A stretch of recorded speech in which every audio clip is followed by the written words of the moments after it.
Oke, selamat berjumpa kembali teman-teman di part 2. Di part 2 ini adalah lanjutan dari part 1 ya. Sebelum saya lanjutkan, saya akan flashback ya. Flashback tentang 4 tipe pemain togel ya teman-teman. Saya sudah jelaskan semua ini tipe-tipe 4 tipe pemain togel ini ada investor, pedagang, sniper, dan spekulan.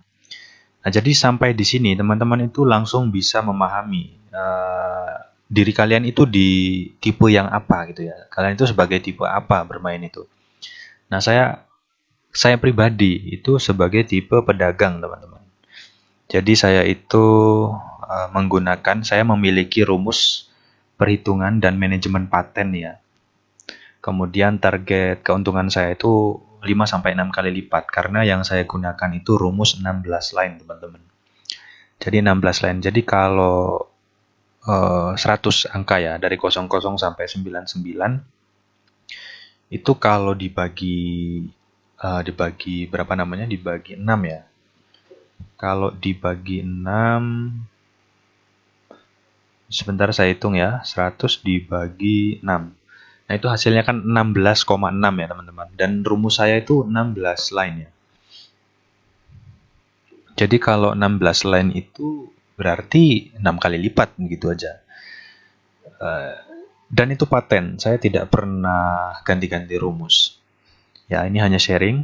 Dan kenapa saya memilih pedagang ya sebagai gaya dagang, karena resikonya sedang, kemudian penghasilannya juga ya seperti jadi memiliki usaha ya, penghasilan yang pasti walaupun tidak selalu untung begitu. Nanti saya jelaskan alasan atau saya akan sharingkan rumusnya. Ya, langsung aja kita lanjut ke part 2 ya. Materi part 2 itu 002 ya. 02 ya. Materi 02 itu tentang pantangan yang tidak boleh dilanggar oleh para pemain togel. Langsung saja ya. Ini mengapa saya bisa menjelaskan ini, karena saya sudah mengalaminya lebih dulu ya teman-teman ya. Dan mungkin teman-teman juga sudah mengalami tapi tidak menyadari. Nah, yang pertama, 4 pantangan berbahaya itu tidak boleh ganti rumus. Jadi paling anti ganti rumus. Nah, kenapa kok nggak boleh ganti rumus? Karena mengganti rumus sama dengan mengulang dari nol. Ya, ganti rumus berarti mengulang semuanya ya, bahkan semuanya dari nol. Jadi ganti rumus akan merubah gaya bermain, akan merubah jumlah line yang dihasilkan dari rumus tersebut, akan merubah manajemen, dan juga merubah persepsi, teman-teman. Nah, merubah persepsi. Jadi ini bahaya ya, bukan bahaya ya, tapi ya itu tadi, kembali mengulang dari nol. Ibarat kalian tuh berlari dari sini, dari Indonesia ya, itu dari Indonesia ke, misalnya ke mana ya, ke Amerika misalnya. Itu kalau teman-teman itu selalu bola balik terus ya, itu nggak sampai-sampai Amerika. Jadi jangan ganti-ganti rumus, biar nggak bolak-balik, biar cepet sampai Amerika begitu ya. Nah, kalau yang salah bahwa yang salah itu bukan rumusnya, teman-teman. Yang salah itu adalah persepsinya, gitu. Yang salah itu persepsi kita. Jadi sekali lagi saya ingatkan, jangan ganti-ganti rumus, karena yang salah bukan rumus, yang salah adalah persepsi ya. Tapi sekali lagi saya tegaskan di sini, rumus itu juga bukan sembarang rumus, teman-teman. Bukan rumus yang asal hitung-hitungan, tambah ini, jumlah ini, kurang ini, hasilnya ini, maka angkanya angka ini yang akan keluar. Bukan begitu, teman-teman ya. Jadi rumusnya itu rumus yang berdasarkan algoritma.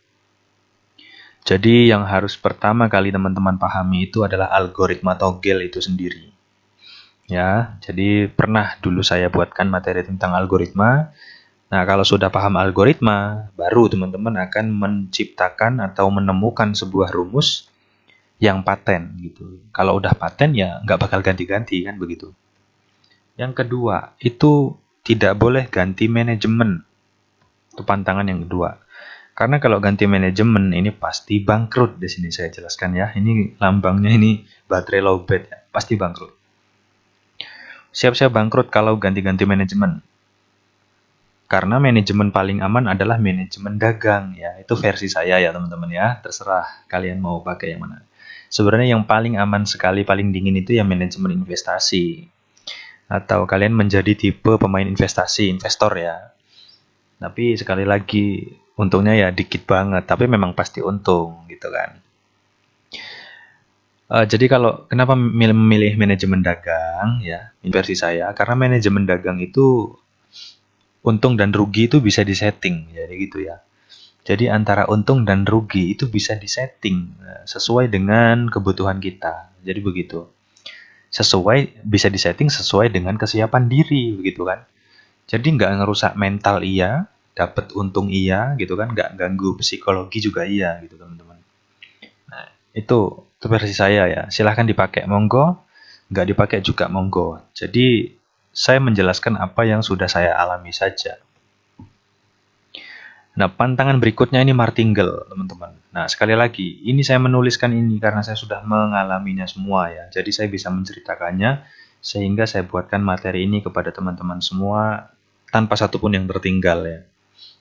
Nah, martingale ini untuk teman-teman penjudi ulung ini pasti tahu, martingale itu apa. Martingale itu adalah gaya manajemen pemain judi klasik ya. Pemain judi klasik. Nah, sebelum saya jelaskan tentang penjelasan dari martingale itu adalah manajemen judi klasik. Jadi begini, kalau teman-teman itu kalah, ya kan, kalah, kemudian pasangan berikutnya itu dikalikan 2. Nah, begitu. Terus kok yang di putaran kedua kalah lagi, itu dikalikan 2 lagi. Jadi 1 kali 2, 2, maka jadinya 2 ya. 2 kalah lagi. 2 kali 2 jadi 4, dan seterusnya. Nah, itu martingale. Semakin kalah, semakin dikalikan untuk menutupi kekalahan yang sudah kita alami. Nah, ini dilanggar, jangan dilanggar teman-teman, itu pantangan paling berbahaya. Nah, martingale ini saya sebut dengan bom waktu. Saya sudah mengalaminya ya, jadi saya bisa menceritakan. Resiko terburuk adalah kalah berturut-turut, teman-teman. Ini sangat sakit rasanya. Ya. Bom waktu, resiko terburuk adalah kalah berturut-turut. Dan yang paling terburuk ya adalah kalah berturut-turut yang berlipat. Begitu ya. Jadi, resiko terburuk itu adalah kalah berturut-turut. Dan yang paling terburuk itu ada yang lebih buruk lagi dari kalah berturut-turut itu, yaitu kalah berturut-turut yang berlipat-lipat gitu ya. Jadi sudah jatuh tertimpa tangga. Nah, itulah martingale ini, kalau kalian gunakan ini sangat berbahaya. Jadi jangan sampai digunakan ya, teman-teman ya. Itu versi saya loh. Kalau teman-teman mau melanggar silahkan. Karena belum ada satupun penjudi yang menggunakan marti ini sukses. Ya begitu, sangat mematikan. Nah, ini ada yang lebih mematikan lagi. Tapi ini tidak terlalu sakit. Kalau martingale ini sakitnya itu luar biasa ya, teman-teman. Sangat sakit. Karena kalah berturut-turut dan berlipat-lipat. Dan yang terakhir yaitu yang tidak boleh dilanggar atau pantangan yang terakhir itu namanya all-in modal. All-in modal itu begini teman-teman. Kalian punya modal 1 juta. Itu kalian pasang sekaligus. Breng, itu habis. Langsung. Jadi kalau menang ya menang, dapat banyak. Kalau kalah ya kalah, habis. Nah, begitu. Itu tidak boleh, teman-teman. Itu sama saja dengan bunuh diri ya. Saya katakan sebagai bunuh diri, ini lambangnya tengkorak. Kalau martingale tadi lambangnya bom waktu ya. Ini berbahaya juga. Menggerogoti, perlahan-lahan tapi menggerogoti ini martingale ini. Kalau all-in modal ini bunuh diri. Jadi all-in modal itu lebih berbahaya dari sekedar pisau bermata 2. Ya, bukan hanya membunuh diri, tapi bisa membunuh mental yang berdampak pada gangguan psikis kalian ya. Ini bisa mengganggu psikis juga. Dan bom waktu ini sebenarnya juga lebih mengganggu aslinya ya. Lebih mengganggu, tapi ini lupa saya menuliskannya ya. Jadi ini sangat berbahaya lah, ini jangan coba-coba dilanggar. Oke lah, kalau ganti rumus masih bisa ditoleransi ya. Ganti manajemen juga masih bisa ditoleransi, warnanya masih biru dan hijau. Tapi kalau ini udah oranye dan merah, ini sama sekali tidak boleh dilakukan. Dan ini juga sebetulnya tidak boleh dilakukan karena mengganggu konsistensi ya. Akan menggagalkan konsistensi kalian untuk menjadi pemain yang konsisten. Oke, next lagi ya, lanjut. Sampai di sini saya rasa sudah sangat jelas. Langsung ke bab 303, yaitu ilmu bandarmologi dan cara mencari pasaran resmi WLA. Ya, ini saya jelaskan bandarmologi, ilmu bandarmologi, dan cara mencari pasaran resmi WLA itu seperti apa. Kemarin ada yang tanya nih di komentar. Nih, silahkan tonton video ini ya.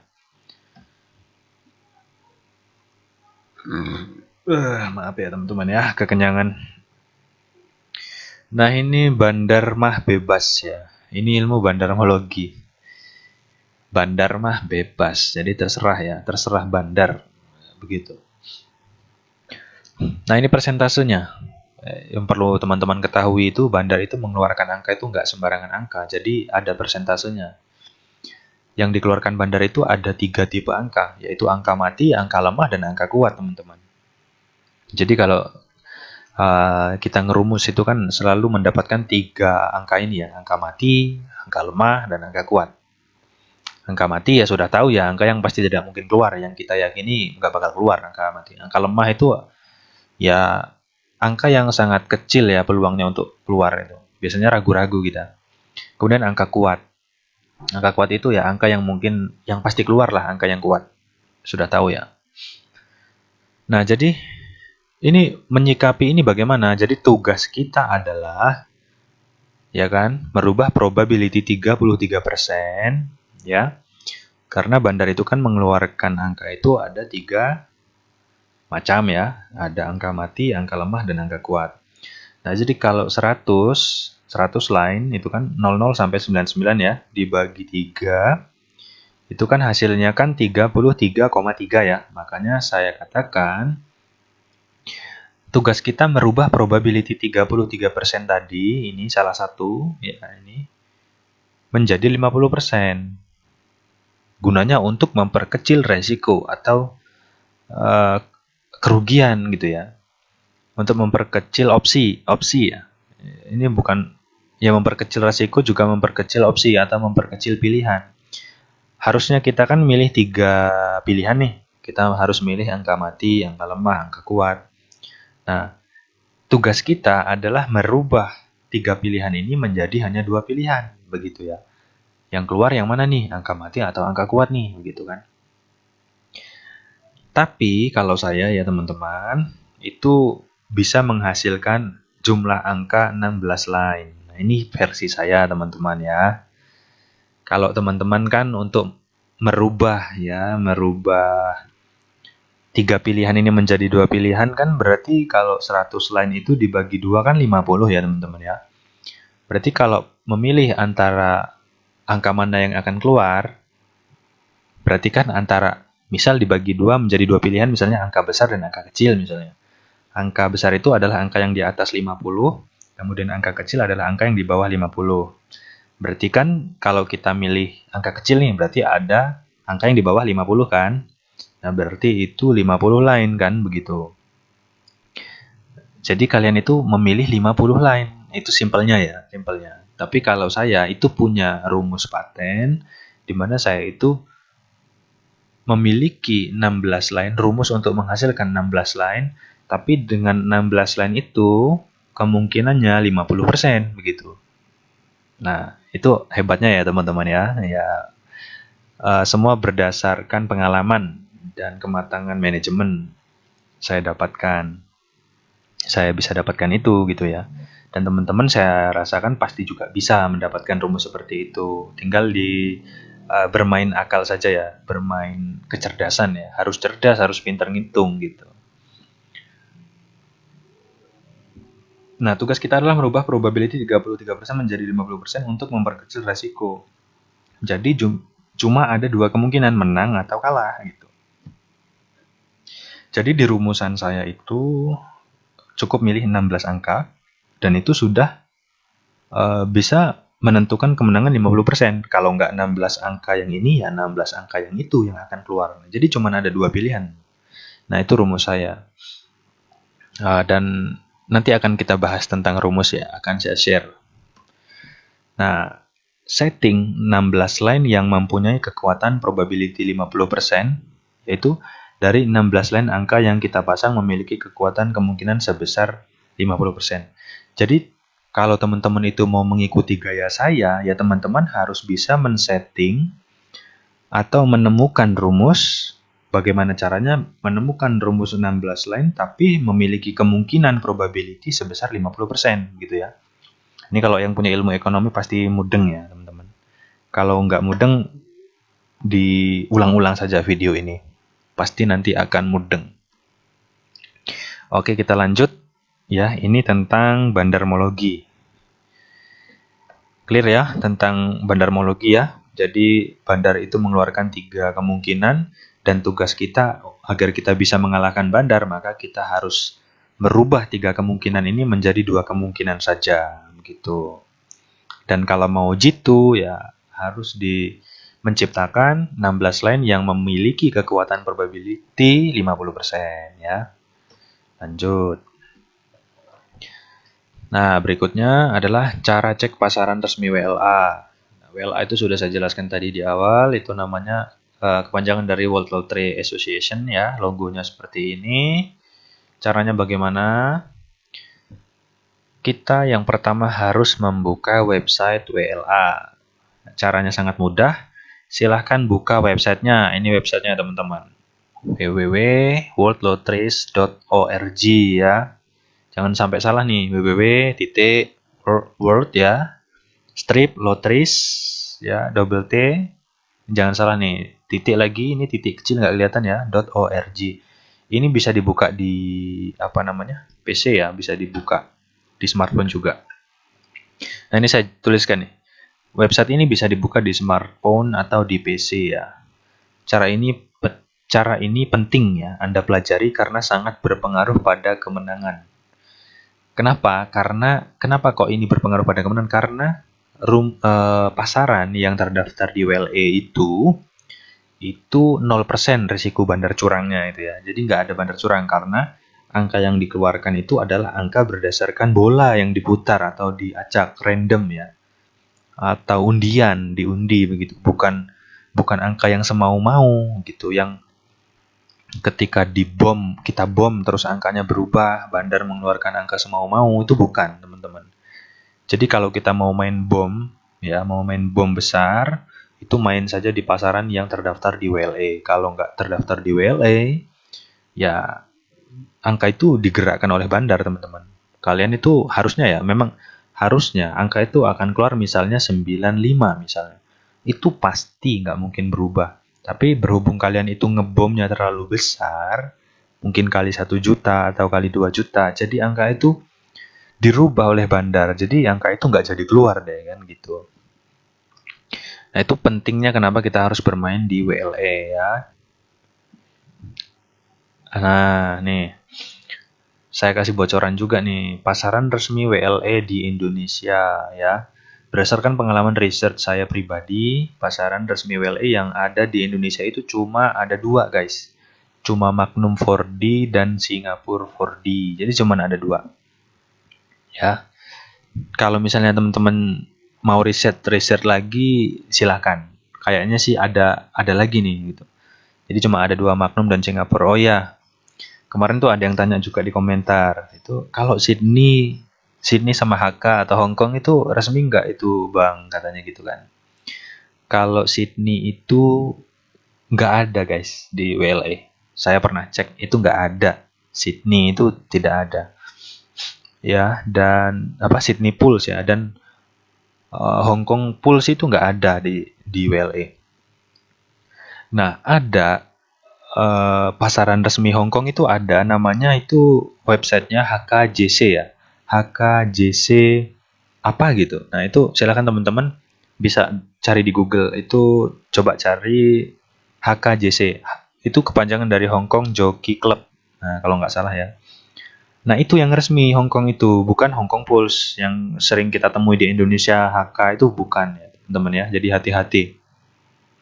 Itulah sebabnya kenapa kalau kalian pasang di Sydney atau di Hong Kong bom besar itu nggak pernah keluar ya, karena itu pasaran ilegal ya, nggak terdaftar di WLA. Nah, jadi itu apa buktinya kalau Hong Kong itu ilegal? Saya pernah cek sendiri langsung di HKJC itu, di HKJC yang resmi ya, yang terdaftar di WLA itu Hong Kong Jockey Club. Itu angka yang keluar di HKJC dengan HK yang keluar di Indonesia itu beda, guys. Jadi itu nggak resmi ya, ilegal. Hati-hati kalau mau main besar ya main yang di WLA saja. Nah, ini pasti kalian baru dapatkan informasi itu di sini ya. Makanya jangan di-skip ya teman-teman, karena akan banyak pengalaman-pengalaman penting yang akan kalian dapatkan. Nah, ini pesan saya juga untuk main aman dengan jumlah modal besar ya. Saya katakan, saya selalu bermain di pasaran resmi WLA. Seminggu 3 kali saja, guys. Nah, kayak saya jelaskan tadi, yang saya tahu ya teman-teman, itu cuman ada Magnum 4D dan Singapura 4D. Karena semenjak COVID waktu itu, Magnum 4D dan Singapura 4D ini sempat libur kan ya teman-teman ya, sempat tidak buka, kita tahu semua ya. Nah, semenjak itu saya sudah mulai tidak main di Magnum 4D. Magnum ini Malaysia, guys. Ya, Magnum ini Malaysia. Jadi 4 angka ya, Magnum 4D dan Singapura 4D. Seminggu ini cuma 3 kali pasaran ini keluarnya, hari Rabu, Sabtu, dan Minggu. Nah, cuman hanya hari itu ya. Nah, terus ada tuh teman-teman yang suka sama pasaran Singapura itu kan SGP ya. Itu kan ada yang hari Senin dan hari Kamis ya. Itu juga ilegal teman-teman. Jadi kalau main Senin sama Kamis, saran dari saya nggak usah main besar-besar, main sewajarnya saja ya. Jangan besar-besar, jangan ngebom besar-besar di hari Senin dan Kamis. Karena Singapura 4D itu ya, itu tidak ada pasaran di hari Senin dan Kamis, teman-teman. Kalaupun ada ya, sebetulnya ada yang resmi, tapi itu namanya Singapura Toto, bukan Singapura yang di Indonesia, itu bukan, itu buat-buatan orang lokalan itu. Itu ilegal. Yang resmi itu Singapura Toto ya. Singapura Toto itu tidak ada di Indonesia, belum ada BO yang membuka Singapura Toto, belum ada. Jadi makanya mainnya ya seminggu 3 kali aja. Kalau mau main bom yang besar itu main di Singapura atau di Magnum Malaysia ini ya Rabu, Sabtu, dan Minggu ya. Oke, itu aja arahan dari saya. Buat siapa namanya saya lupa. Pokoknya kemarin dia pernah komentar ya. Ini saya bongkar di sini. Oke, sepertinya sampai di sini dulu ya. Ini part 2. Part 2 ini jadi isinya cuman mana nih? Berarti nah, ini nanti kita lanjut ke part 3 ya ini ya. Sampai di sini dulu berarti part 2 tadi isinya ini nih. Ya, pantangan yang tidak boleh dilanggar sama ini. Bandarmologi. Ya 2 aja karena udah cukup panjang, nanti saya lanjutkan di part berikutnya nih. 004 saya lanjut di part 3 ya. Cara menekuni togel. Oke, sekian dulu. Selamat bertemu kembali di part 3.